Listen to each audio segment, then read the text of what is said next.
Gue yakin lo pasti pernah dengar kata inflasi. Biasanya sering ada tuh di siaran berita kalau ternyata harga bahan pokok lagi naik, katanya disebabkan oleh inflasi. Tapi, apakah lo udah tahu benar tentang istilah tersebut? Apakah kaitannya hanya pada kenaikan harga sembako aja? Nah, daripada penasaran, langsung simak video ini sampai habis biar lo ngerti.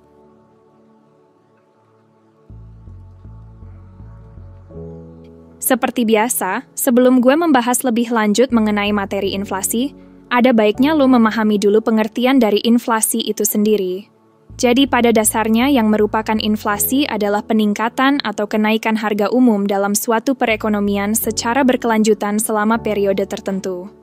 Dilansir dari Forbes, inflasi muncul ketika terjadi kenaikan harga bahan baku dalam suatu negara akan menyebabkan menurunkan daya beli masyarakat.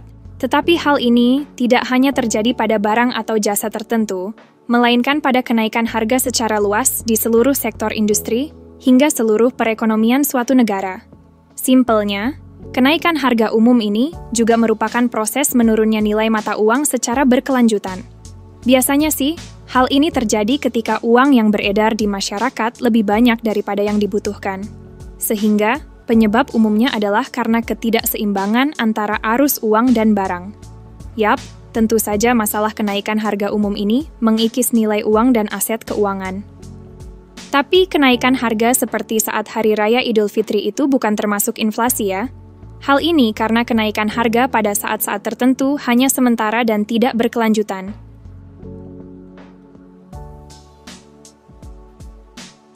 Nah, tahap selanjutnya dari inflasi adalah mengetahui penyebab inflasi tersebut bisa terjadi. Setidaknya ada 5 penyebab inflasi bisa muncul di suatu negara, di antaranya adalah inflasi karena tarikan permintaan, inflasi karena dorongan biaya, faktor peredaran uang, kekacauan ekonomi dan politik, serta inflasi campuran. Penyebab pertama terjadinya masalah ini adalah meningkatnya permintaan terhadap suatu barang atau jasa.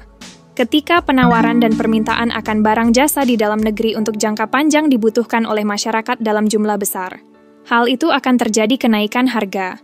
Biasanya terjadi pada negara yang pertumbuhan perekonomiannya pesat. Selain itu, kesempatan kerjanya juga tinggi. Selain itu, meningkatnya biaya produksi dalam jangka waktu tertentu secara berkelanjutan juga bisa dijadikan penyebab munculnya inflasi loh.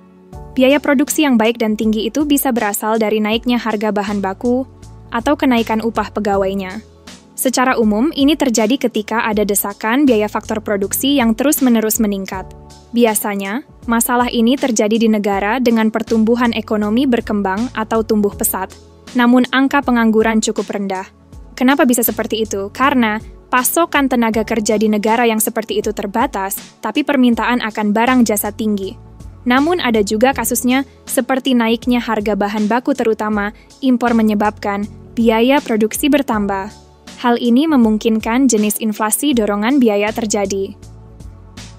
Dari awal kita udah bahas kalau ketika uang yang beredar di masyarakat tinggi, maka kenaikan harga umum bisa terjadi.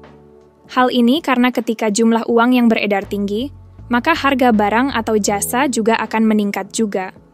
Ketika kebutuhan masyarakat akan barang jasa tidak tercukupi, maka harga barang jasa akan naik dan inflasi akan terjadi.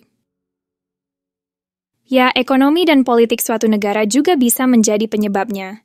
Ketika suatu negara tidak aman, maka harga barang atau jasa di negara tersebut akan melonjak naik. Indonesia juga pernah loh mengalami kekacauan ini, yaitu pada tahun 1998. Di tahun tersebut, Indonesia bisa dikatakan mengalami inflasi yang besar, yaitu mencapai 70%. Selanjutnya, masalah ini terjadi ketika penawaran dan permintaan naik bersama-sama, sehingga ketidakseimbangan tercipta di antara keduanya. Nah, ketika permintaan akan suatu barang atau jasa meningkat, tapi ketersediaan akan barang tersebut terbatas, maka dapat menyebabkan ketidakseimbangan. Ketidakseimbangan tersebut akan menyebabkan kenaikan harga umum karena harga barang atau jasa akan naik. Nah, hal yang menyebabkan terjadinya inflasi setelah proklamasi kemerdekaan bukan datang dari faktor kekacauan ekonomi atau politik, melainkan karena tingkat peredaran uang atau jumlah uang di Indonesia yang bertambah. Ketika baru merdeka, Indonesia belum siap secara finansial. Mata uang yang berputar di negara ini masih dikuasai oleh mata uang penjajah, seperti mata uang Belanda dan mata uang Jepang. Ditambah, saat itu Indonesia belum meresmikan rupiah sebagai mata uang resmi. Kemudian, kedaulatan negara baru saat itu masih sering diganggu oleh para sekutu yang ingin kembali merebut Indonesia. Salah satu caranya adalah dengan mengedarkan uang mereka untuk keperluan mereka di Indonesia.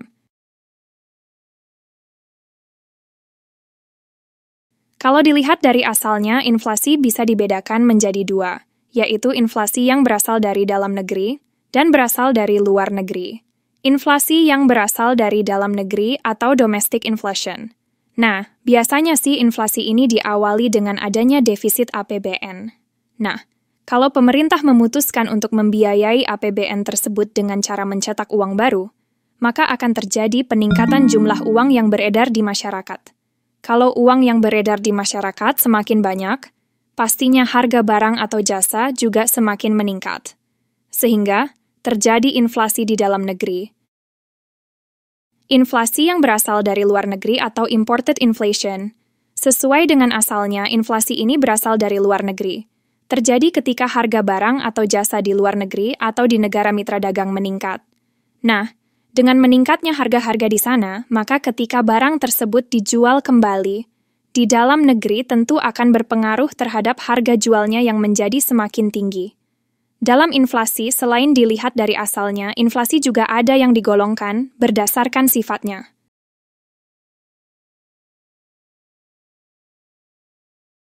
Berikut ini penggolongan inflasi berdasarkan tingkat keparahannya. Inflasi ringan, creeping inflation. Inflasi ini terjadi ketika ada kenaikan harga barang atau jasa secara umum, namun kenaikannya masih di bawah 10% per tahun. Sehingga masih dapat dikendalikan dan tidak terlalu mengganggu perekonomian suatu negara. Ciri-cirinya inflasi ringan apa sih? Ciri-cirinya inflasi ringan yaitu adanya kenaikan harga dan lama berlangsungnya yang relatif lambat. Inflasi sedang, galloping inflation. Inflasi sedang tentu kenaikan harganya lebih tinggi dibandingkan inflasi ringan, yaitu berkisar antara 10-30% per tahun. Ciri-cirinya adalah terjadi kenaikan harga yang cukup besar dan berlangsung singkat. Inflasi ini bisa menurunkan tingkat kesejahteraan masyarakat loh, khususnya bagi mereka yang berpenghasilan tetap. Tapi, inflasi sedang belum bisa mengganggu perekonomian suatu negara kok. Inflasi berat, high inflation. Dari namanya aja udah berat ya, jadi inflasi berat ini udah mengganggu perekonomian suatu negara. Inflasi ini terjadi ketika ada kenaikan harga sebesar 30-100% per tahun. Wah, tinggi juga ya. Yap, inflasi ini bahkan lebih tinggi dibandingkan dengan nilai bunga. Itulah kenapa masyarakat lebih memilih untuk menyimpan barang daripada uang. Tingkat inflasi yang tinggi tentu saja dapat membebani dan mengacaukan perekonomian, seperti bagi para pemilik bisnis, pekerja, dan konsumen. Semua pihak harus mempertimbangkan dengan baik dampak dari kenaikan harga barang atau jasa secara umum akibat adanya inflasi, seperti pada pembelian, penjualan, dan perencanaan mereka. Ketika para pebisnis sudah melakukan perencanaan yang matang, namun ternyata di tengah jalan negara mengalami inflasi, tentu mereka akan rugi. Oh iya, bahkan pada tingkat inflasi ringan, di mana banyak orang memandang tidak terjadi masalah atau masih dalam tahap aman, ternyata juga mendatangkan masalah dalam perekonomian loh. Seperti harus menyesuaikan tingkat harga terhadap jumlah uang yang beredar di masyarakat. Selain itu, inflasi juga bisa mempengaruhi proses ekspor suatu negara loh guys. Dengan adanya inflasi, biaya ekspor biasanya akan lebih mahal. Daya saing produk ekspor menjadi menurun dan itu bisa membuat devisa negara menurun berkurang. Lebih jauh lagi, inflasi dapat mempengaruhi kestabilan nilai mata uang suatu negara. Ya, mungkin sudah banyak banget yang bisa kita cerdas bahas di sini mengenai inflasi. Sekian dulu pembahasan kali ini, dan jika video ini bermanfaat, jangan lupa share ke teman-teman lo juga ya. Sampai bertemu di video selanjutnya.